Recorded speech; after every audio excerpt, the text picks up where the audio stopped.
Lo primero, me gustaría aclarar que en mi último análisis solo los amantes sobreviven. Cometí un error al decir que Marlowe era un noble que escribía las obras de Shakespeare, y no, el noble se llamaba Edward de Vere, conde de Oxford. Marlowe era un escritor contemporáneo a Shakespeare, con el que también comparten misterio. Y es que a veces comento las cosas de memoria y bueno, pasan cosas como esta. Y es que es fácil equivocarse, dado que tanto Marlowe como el conde de Oxford, Edward, son posibles escritores de la gran mayoría de las obras de Shakespeare. Y vosotros y vosotras diréis, espera, ¿que Shakespeare no escribió ninguna de sus obras? Es más, ¿cómo es que hay más de un posible autor para las obras de este denominado Shakespeare? Pues si queréis saber más, quedaros aquí porque os voy a contar la historia tras la figura más importante del teatro anglosajón. Muy buenas, soy Sergio Jogosa y estás en Arte con H, en la sección Historia Arte, porque sí, aquí somos así de originales. Empecemos por lo básico. William Shakespeare nacería un 23 de abril en 1564 en Avon. Hijo de un promotor teatral y sin casi estudios, se adentró en el mundo del teatro empezando como abridor de puertas para carruajes luego a actor y más adelante dramaturgo del Teatro Globo. Dato importante es que vivió hasta los 52 años cuando el promedio de vida era de 30. Murió precisamente el día de su cumpleaños, un 23 de abril de 1616. De una fiebre debido a los excesos de dichos festejos.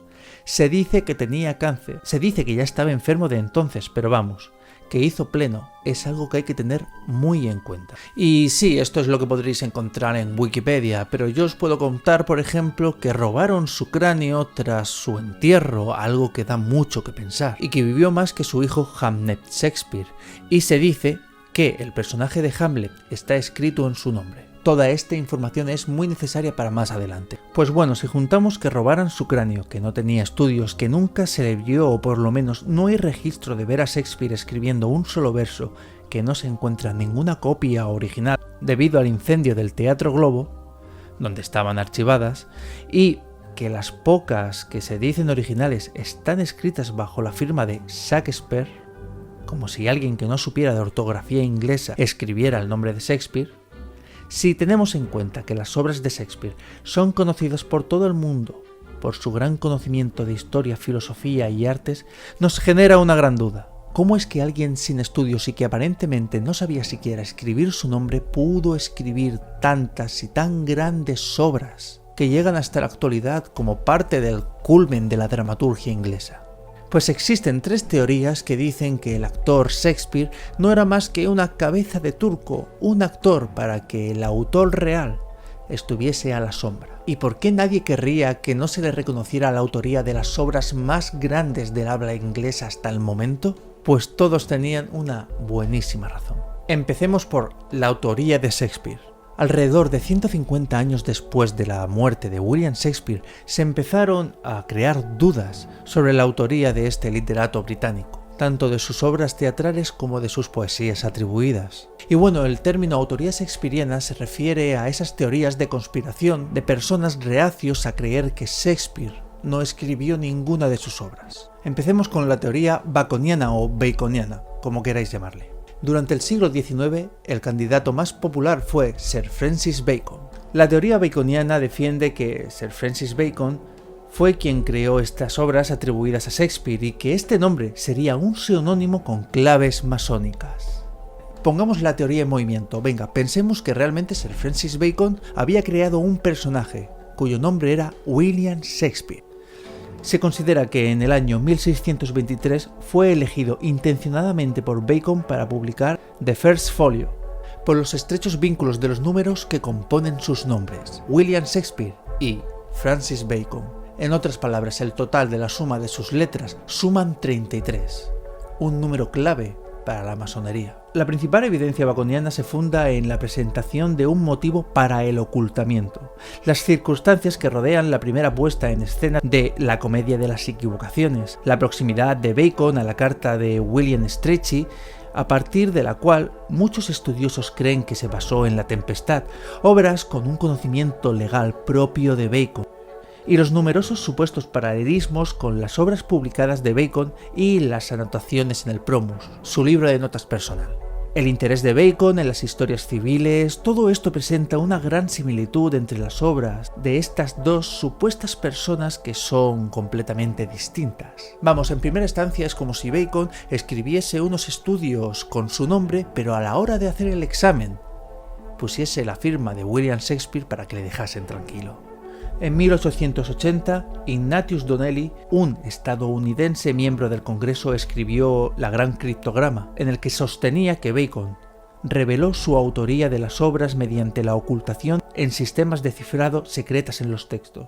Esto produjo una gran cantidad de teorías sobre Bacon, que desarrolló el tema de que Bacon había ocultado mensajes cifrados en las obras. El libro de Owen Chipper, La historia de Sir Francis Bacon, afirmó haber descubierto una historia secreta de la era isabelina que ocultó que Bacon fue el hijo de la reina Isabel, lo que pondría a Bacon como el verdadero heredero al trono de Inglaterra, pero había sido excluido del lugar que le correspondía. ¿Fue realmente toda esta historia propia de una telenovela la realidad sobre las obras de William Shakespeare? Ahora vamos a hacer un pequeño break, ¿vale? Aquellos que cuestionan a William Shakespeare se le llaman anti-stanfordianos, y aquellos que sí que piensan que Shakespeare fue el verdadero escritor se le llaman stanfordianos, pero ellos mismos no se llaman stanfordianos porque dan por hecho la autoría de Shakespeare. Ahora vamos con la teoría oxfordiana. Este es el conde del que habla la película Anonymous, no Marlowe como había dicho antes. A Marlowe lo dejamos para el final. Edward de Vere, 16º conde de Oxford, nacido en Essex, Inglaterra, el 12 de abril de 1550. Murió en Hackney, Inglaterra, 24 de junio de 1604. Fue cortesano, autor teatral, poeta y mecenas de por lo menos 2 compañías teatrales, Oxford Men y Oxford Boys, se nota lo que le gustaba, como también una compañía musical. 33 obras fueron dedicadas al conde, incluyendo publicaciones religiosas, filosóficas, matemáticas y musicales, pero era la literatura donde dedicaba la mayoría de sus subvenciones, con 13 volúmenes que están dedicados a su nombre. Su enorme patronazgo, como también la mala gestión de sus bienes, lo forzó a la venta de sus ancestrales terrenos. En 1586 la reina le concedió a de Vere una anulidad de 1000 libras.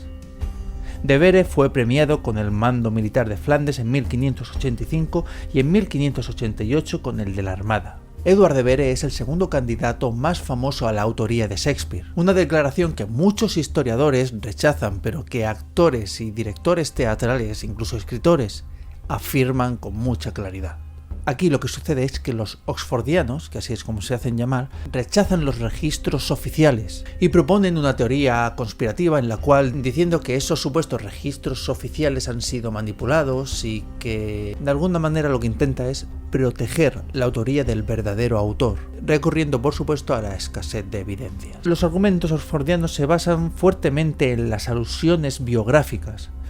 Sus partidarios encuentran correspondencias entre incidentes y circunstancias de la vida de Oxford y eventos de las obras de William Shakespeare. El caso se basa también en un supuesto paralelismo del lenguaje, expresiones y pensamientos entre los trabajos de Shakespeare y la propia poesía de Oxford, cartas, y el hecho de que ninguna obra haya sobrevivido bajo el nombre de Oxford es también importante para la teoría oxfordiana. Como en la teoría de antes, aquí parece que todos escribían igual, supongo que no es algo solo de esta época. Debido a dichas cartas y lo poco que se ha podido conseguir de Oxford, se entiende que realmente él era uno de los literatos más prominentes suprimidos bajo la corona. Recordemos que un noble no podía escribir teatro y si bien es cierto que toda la nobleza apoyaba al teatro y a todo tipo de artes, estaba mal visto que un noble lo hiciera y pensadlo bien. Imaginaros que un conde, el conde de Oxford, llega a escribir obras como Julio César. Yo creo que le habrían cortado la cabeza. Bajo esta suposición, Shakespeare sería un hombre de paja, que publicaba las obras bajo su propio nombre. La más convincente evidencia en contra de las teorías oxfordianas es la muerte de Vere en 1604, ya que la cronología generalmente aceptada de las obras de Shakespeare ubica la composición de aproximadamente 12 obras después de esta fecha. Los investigadores oxfordianos alegan que la publicación de nuevas y corregidas obras de Shakespeare terminaron en 1604 y que la dedicación de sonetos de Shakespeare implica que el autor había fallecido antes de la publicación, en 1609. Los oxfordianos creen que la razón de muchas obras tardías muestran evidencias de revisión y colaboración, que fueron completadas por otros autores después de su muerte, lo que quiere decir que había más gente en juego. Y es que esto ocurre mucho más de lo que os podéis imaginar. Se dice que hay una parte del Requiem de Mozart que está escrito por sus alumnos. El Silmarillion del Señor de los Anillos está escrito a partir de escritos originales, sí, pero hay cosas inventadas por el hijo intentando hacer lo que se supone que debería haber hecho el padre, y presentan ciertos puntos en los que hay errores de continuidad por culpa de que el hijo metiera mano. Y es que hay gente muy dedicada a estos libros que dice que hay bastantes fallos de continuidad, bastante gordos entre el Silmarillion y el resto de su obra. Y bueno, por poner un último ejemplo, el último Stanislavski está escrito, sí, hay cierta parte que está escrita por él, pero hay otra parte que está escrita por su hija. Y bueno, es que así podríamos seguir hasta que se acabase el día. Y esta teoría la verdad es que resulta un tanto liosa en comparación con las otras dos, y sí que es cierto que hay ciertas similitudes, pero no deja de ser, pues bueno, es una misma época. Es normal que ciertos escritores tengan un poco el mismo estilo, las mismas fórmulas o hablen de lo mismo, ya que están viviendo las mismas situaciones. Y ahora vamos con la teoría Marlowe. Christopher Marlowe, nacido el 26 de febrero en 1564 en Canterbury, y muerto en Deptford el 30 de mayo de 1593. Fue dramaturgo, poeta y traductor inglés. Si hay algo interesante que decir ya de por sí de este autor es que popularizó el verso blanco, incorporándolo a su teatro, algo que Shakespeare hacía mucho. Algo que también es muy notorio en las obras de Shakespeare. Hijo de un zapatero, estudió en Corpus Christi College en Cambridge y obtuvo su bachillerato en artes en 1584. Continuó sus estudios en Cambridge, pero en 1587 las autoridades universitarias le negaron el título de licenciado debido a las largas ausencias y al rumor según el cual Marlowe se había convertido al catolicismo y habría viajado a Reims con el fin de preparar su sacerdocio. Sin embargo, recibieron una orden del Consejo Privado de la Reina a su favor, elogiándolo por su fidelidad y servicios a la reina. Tras este comunicado, a Marlowe se le entregó su licenciatura. Acabados sus estudios, Marlowe se desplazó a Londres, donde residió los 6 años que restaban de vida allí. Y allí es donde se cree que se incorporó a la compañía del teatro de Nottingham, del conde de Nottingham.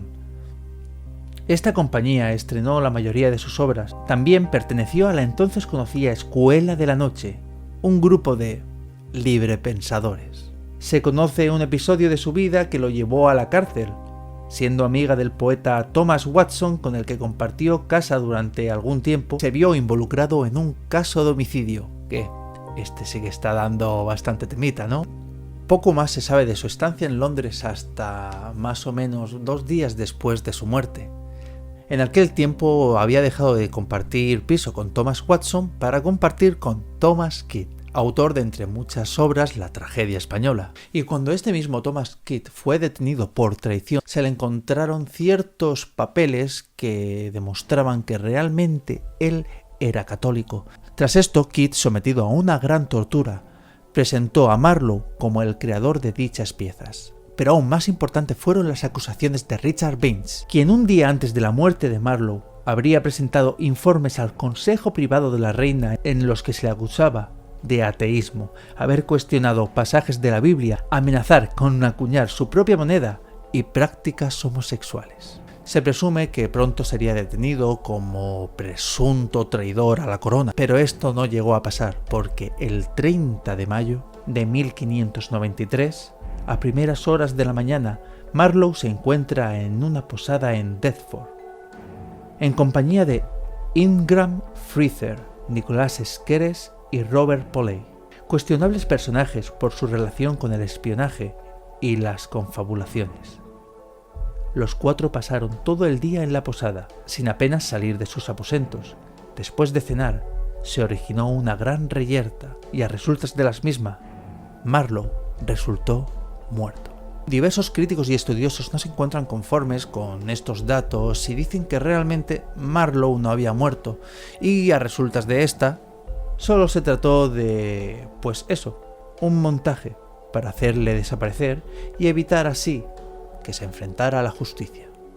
Según esto, Walsingham habría sido el encargado de encontrar a un hombre de paja que firmase estas obras.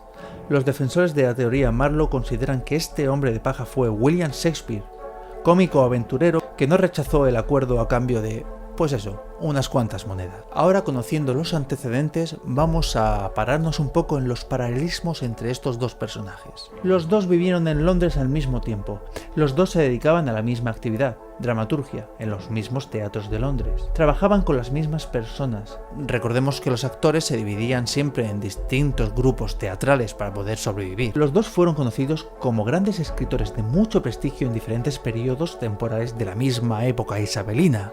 Y sin embargo, ¿cómo es posible que los dos dramaturgos más grandes de la época isabelina jamás llegaron a conocerse? O por lo menos que no exista ningún registro de encuentro entre estas dos personas. Ahora veamos las diferencias. Como ya hemos mencionado, quizá el mayor contraste entre estos personajes, analizándolos históricamente, era el nivel de educación de cada uno. Shakespeare, el conocido actor, como mencionamos, tuvo muy poca experiencia académica, abandonando los estudios a temprana edad, 15 años. Por el contrario, Marlowe logró 2 títulos, incluyendo un maestrado en el Corpus Christi College de Cambridge. Shakespeare nunca tuvo la oportunidad de aprender otros idiomas aparte de su inglés nativo, sin embargo Marlowe sabía muchos, llegando a traducir a Ovidio.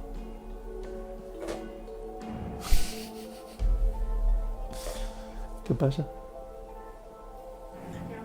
Shakespeare no tuvo oportunidad de aprender protocolo militar ni tampoco el protocolo de la vida cortesana que Marlowe sí tuvo y que son tan presentes en las referencias de las obras de Shakespeare. De acuerdo con los registros históricos, Shakespeare jamás dejó Inglaterra ni tuvo viajes por placer. Por el contrario, Marlowe viajó por muchos países de Europa, siendo mucho más fácil para él el describir varios escenarios europeos que se encuentran en las obras de este bardo. Escenarios que serían muy difíciles de describir si no has viajado allí. Pensemos que estamos en la época isabelina, a día de hoy, gracias a internet, podríamos hacerlo. Y ahora vamos con, las similitudes entre sus estilos literarios. Primero debemos mencionar que Shakespeare, curiosamente, empezó a publicar sus trabajos precisamente tras la muerte de Marlowe en 1593, y a pesar de tener la misma edad, 29 años, el bardo no poseía ninguna obra en su haber. En la obra de Shakespeare existen ciertos de líneas duplicadas o tomadas de los trabajos de Marlowe, quizá como referencia, plagio, inspiración u homenaje. Procederé a citar la buenísima Wikipedia. El primer poema publicado por Shakespeare, Venus and Adonis, se basa en un tema mitológico y se considera inspirado en Ovidio. Los dramas de ambos autores guardan similitud en forma y fondo. Marlowe es el primero que utiliza el verso blanco en sus dramas, características que utilizará posteriormente Shakespeare en los suyos. Eduardo II de Marlowe puede considerarse el antecedente del teatro histórico de Shakespeare. J.M. Robertson afirmó que la pluma de Marlowe se encuentra claramente en Ricardo III y en menor medida en Enrique V, la comedia de las equivocaciones, Julio César y Romeo y Julieta. Calvin Hoffman ha encontrado similitudes casi literarias entre estos dos autores que procederé a enseñaros en pantalla. A estas similitudes habría que contraponer numerosas diferencias, por lo que los partidarios de la autoría shakespeariana ven la obra de dos autores diferentes, mientras que los marlovianos ven a un mismo autor en dos etapas distintas de su vida. Muchas reseñas biográficas sobre la vida de Shakespeare han intentado desestimar de mil maneras a estos supuestos autores, presentando a Shakespeare como uno de los grandes de la literatura universal. donde podría estar Cervantes, Homero, Dante, Virgilio y otros tantos. Pero muchos y muchas especialistas de la literatura isabelina, si bien es cierto que aceptan la autoría de Shakespeare, es cierto que encuentran muchísimas otras obras con una composición colaborativa, entre los que podría estar el mismo Shakespeare, Thomas Kidd, el mismo Marlowe, Fletcher, Ben Jonson. Tras esto, lo que no cabe duda es que sí que hubieron colaboraciones entre estos autores, colaboraciones que os voy a presentar ahora mismo en pantalla. Lo que no hay duda es que colaboraron entre ellos mismos de varias formas. Y ahora vamos con la defensa hacia la obra de Shakespeare. Dentro de los argumentos que se hallan a favor del dramaturgo encontramos en primera instancia el de su padre, John, alcalde de Stamford y promotor de empresas teatrales ambulantes. William pudo entonces sentirse atraído por la comedia, como así lo atestiguan pequeñas referencias que aluden a una temprana carrera como actor, y que terminarían construyendo su capacidad de narrar el sentimiento que le llevó a escribir, tras atender al llamado de la reina Isabel I, que se encontraba en busca de nuevos talentos nacionales que pudiera competir a la par de las personalidades más destacadas del arte literario español. Tenemos que entender que aquí en España estábamos en pleno siglo de oro. La muerte de Hamlet, su hijo menor, podría asimismo dar fe de la autoría de Shakespeare sobre Hamlet, posiblemente dedicada a él. Así que vale, replanteemos. Tenemos al hijo ilegítimo de la reina Isabel I, a un muerto que le hacen los deberes sus compañeros después de su muerte, o una jubilación anticipada. ¿Tú qué es lo que crees? A mí me gustaría mucho saber tu opinión y tener un diálogo contigo. Me encantará hablar sobre este tema y saber tu opinión. Yo sinceramente pienso que una persona que mama de la teta del teatro desde que es pequeño tiene todas las papeletas para ser uno de los grandes literatos de la dramaturgia. Tiene todas las papeletas para convertirse en una de las grandes figuras del teatro. Y vamos, es que tiene toda la lógica. O sea, si pasas tu niñez, tu adolescencia, tu adultez viendo, leyendo e interpretando las grandes obras de la historia, estoy seguro de que tienes algo que decir, de que has reflexionado, de que has sacado tus propias conclusiones, que has aprendido una buena técnica para presentar a tus personajes y controlas de maravilla la poesía. Por supuesto que sí, y por supuesto eres capaz de poner en vogue un estilo de poesía como es el verso blanco dentro del mundo del teatro. Pero la verdad, a mí la verdad es que me gusta pensar que es una mezcla de todo. Imaginad esto, todos formaban parte del mismo complot, como sociedad secreta, y Shakespeare era el saco de boxeo para todos. Vamos, un estilo lo que Jaime Altozano hizo con Mozart. Bah, sería sublime. Pero bueno, a día de hoy en el mundo académico es que la autoría de Shakespeare pertenece a Shakespeare, no dando ningún tipo de relevancia a las dudas que hay sobre la autoría y considerándola, pues eso, meras especulaciones. Pero la verdad es que aunque muchas resulten absurdas, tienen mucha consistencia. Y sinceramente, lo que me diga un académico me da absolutamente igual. A mí lo que me interesa es lo que piensas tú. Y bueno, hasta aquí el vídeo de hoy. Espero que te haya gustado porque esta información, este trabajo, me ha tenido durante mucho tiempo, muchas semanas. Y bueno, espero que lo hayas disfrutado y no te haya resultado aburrido. Si has llegado hasta aquí, por favor, dame un like, comenta lo que quieras, pásaselo a amigos o amigas que les pueda interesar. Y bueno, si piensas que puedo hablar de algo que a ti te interesa dentro del mundo del arte, coméntamelo y posiblemente saldrá un vídeo sobre ello. Sin nada más, hasta la próxima. Me gustaría enseñaros mi nuevo libro, Hambriento de Esencia, una novela contemporánea con base de poesía libre que habla sobre lo que significa vivir en el mundo de hoy día y de lo complicado que esto es. La respuesta a una generación que no sabe dónde ubicarse.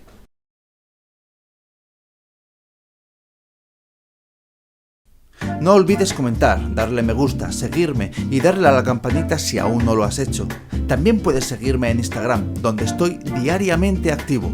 Muestro todos los proyectos en los que estoy trabajando, subo cosas interesantes sobre arte y hago concursos